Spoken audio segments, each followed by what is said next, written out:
우리가 아버지 할 때, 제가 오늘 이 말씀을 드리는 이유가 있어요.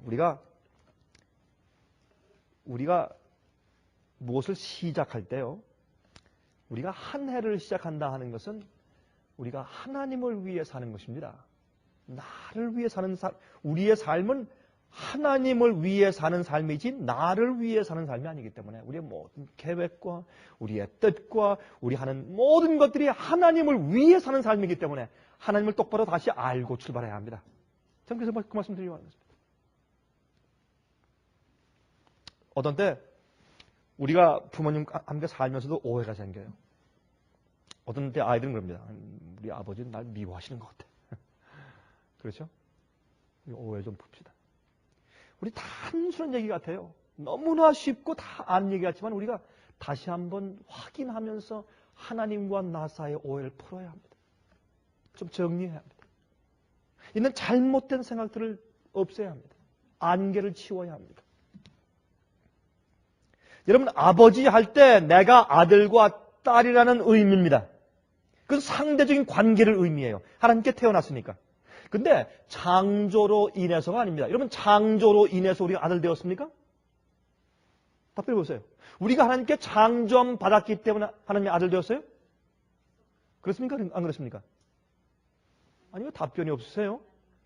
우리가 하나님께로부터 창조함 받았기 때문에 우리가 하나님의 아들과 딸 되었습니까? 아닙니다. 그러면 해도 하나님의 아들입니까? 하나님께서 달을 나의 아들이라고 말씀하지 않으세요. 동물들과 새들을 내 아들이라고 말씀하지 않으십니다. 하나님께서 우리를 창조하셨기 때문에 우리가 아들 되는 것이 아니에요. 구속으로 예수 그리스도의 은혜로 피의 보혈로 우리가 믿었을 때 우리가 아들 되는 것이에요. 성령으로 우리 마음이 거듭날 때 하나님의 아들 되는 것입니다. 여러분, 히브리 1장 5절에 말씀하기를 하나님께서 어느 때 천사 중 누구에게 내가 내 아들이라 오늘날 내가 너를 낳았다 하셨으며 또다시 나는 그에게 아버지가 되고 그는 내게 아들이 되리라 하셨느뇨. 심지어 하나님께서 천사들도 어떻게 해요? 아들이라고 부르지 않으신다 그랬어요. 천사들도 아들이 아니에요. 왜? 구속으로 낳지 않았어요. 여러분, 물론 이 얘기는 하나님께서 아들 예수 그리스도를 아들이라고 부르시는 것을 말씀하시는 것이지만 거기엔 우리가 포함되어 있는 얘기입니다. 예수님께서 우리 인간의 죄된 본성을 가지고 이 땅에 태어나셨어요. 성육신 하셨어요. 그래서 예수님께서는 독생하신 아들이라는 말씀을 드신 겁니다. 독생자예요. Only begotten son. 태어났어요. 천사는 창조받았어요. 태어난 경험이 없어요. 예수님은 우리 인간처럼 다시 태어나셨어요. 우리도 죄된 우리 인간이 많이 범죄한 인간이지만은 성령의 은혜로 회개하고 예수님의 십자가를 바라보고 다시 태어나면 하나님의 아들이 되는 겁니다. 하나님의 아들은 창조로 가능한 것이 아니라 구속으로 가능해요. 회개와 주님의 은혜와 구원으로 가능한 것입니다. 그래서 우리가 아들 된 겁니다. 그래서 우리 하나님께서 우리 아버지세요. 근데 아버지와 아들, 하늘에 계신 우리 아버지 하면 그건 사랑의 관계입니다.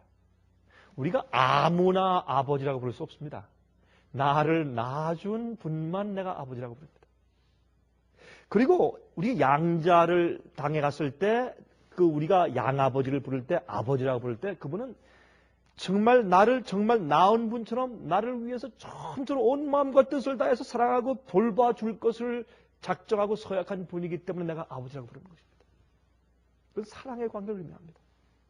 아버지 하는 것은. 다윗이 압살롬이 죽었을 때 통곡을 합니다. 통곡을 하고 울었습니다. 여러분, 자기를 죽이려고 하고 모함한 자기 아들이 죽었을 때 가서 통곡을 합니다. 그때 요압 장군과 그 밑에 있던 그 아들 압살롬의 군대와 싸우고서 승리한 요압과 그 장군들이 와서 말합니다. 왕이시여, 해도 너무하십니다. 아니, 우리의 승리를 축하해 주지 않고 그 원수가 죽은 것 때문에 지금 울쯤 쳐집니까? 왜 우십니까? 이럴 수가 없습니다. 일어나십시오. 눈물 닦고. 그래서 할 수 없이 일어납니다. 할 수 없이. 왜? 정치를 해야 되니까. 그러나 다윗은 왕이기 전에 아버지였습니다. 아들을 불쌍히 여기고 측은히 여기는, 자녀를 불쌍히 여기는 아버지였습니다. 그래서 우리는 성경을 보면서 우리 그 입장을 보면서 무엇을 봅니까? 아버지를 봅니다. 하나님 아버지도 우리에게 그러하시겠구나. 압살롬이 죽었을 때 눈물 흘리신 아버지. 여러분, 천년기 이후에 말이죠.